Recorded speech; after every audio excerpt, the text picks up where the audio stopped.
Bonjour, bienvenue dans la cité de motivation. Moi c'est René Omani, fondateur de Oshim. Je vais vous révéler une chose. Non, je pense être vrai, mais je sais être vrai, disait Napoléon Hill. Aujourd'hui, avec vous, je vais vous partager quelques lois du succès que j'ai lu dans le livre de Napoléon Hill. Comment avoir le succès dans les affaires. Cependant, si vous voulez des preuves tangibles, des preuves directes et palpables, j'ai l'honneur de vous indiquer d'aller lire et suivre les enseignements de Jésus-Christ, de Pétèque, de Socrate, de Mersenne. Comment avoir le succès dans les affaires? Première loi, la règle d'or. J'emploie directement les propos de l'auteur. D'accord? Depuis plus de 4000 ans, les hommes ont prêché la règle d'or comme étant une bonne conduite communément dans le monde.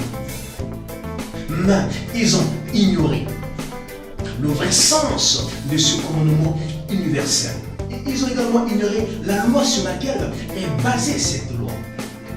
Chers amis, c'est la philosophie de Jésus-Christ de Nazareth, fils de Dieu, le grand penseur, le plus grand gourou de tous les temps.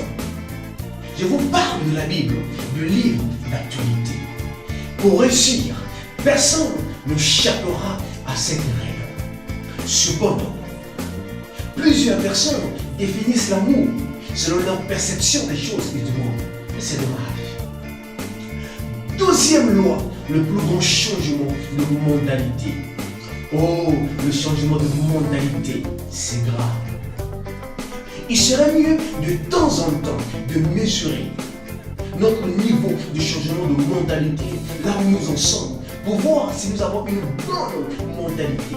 Donc, la mentalité des gagnants, la mentalité des champions, des hommes et des femmes d'affaires. Écoutez, chers amis, les hommes veillent à ce que leurs voisins ne les prennent pas.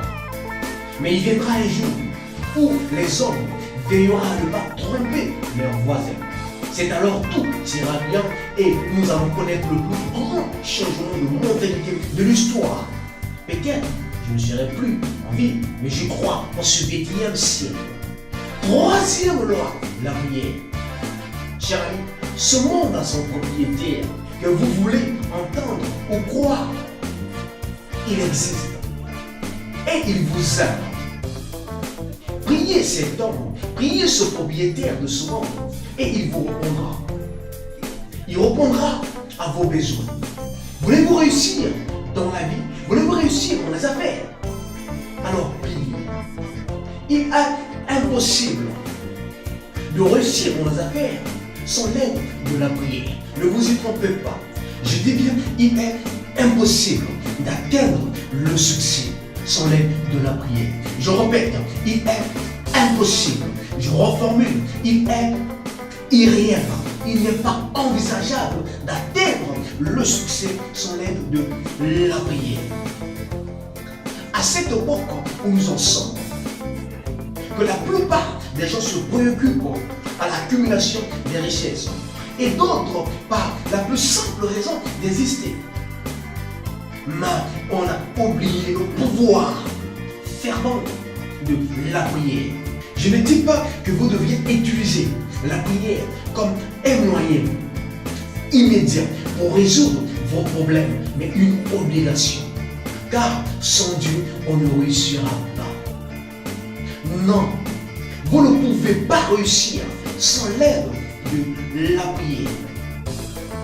Je n'affirme pas cette règle dans une formation comme celle-ci à des hommes et des femmes comme vous qui sont à la recherche de la route, de la richesse en euros ou en dollars. Mais je vous conjure, je vous suggère de essayer la prière si d'autres chemins ne vous ont pas emmené à la réussite. Chers amis, cette solution que je vous propose ne sera jamais une application palpable, réelle dans votre vie, si vous en faites d'une action passive dans votre vie. Mais soyez réaliste et activez-vous afin que vous réussissiez dans les affaires, afin que vous réussissiez et vous atteindrez le succès favorable dans le monde des affaires. Merci d'avoir suivi cette vidéo. Aimez et likez la page si ce n'est pas encore fait. Quant à moi, je vous retrouve très bientôt. Merci.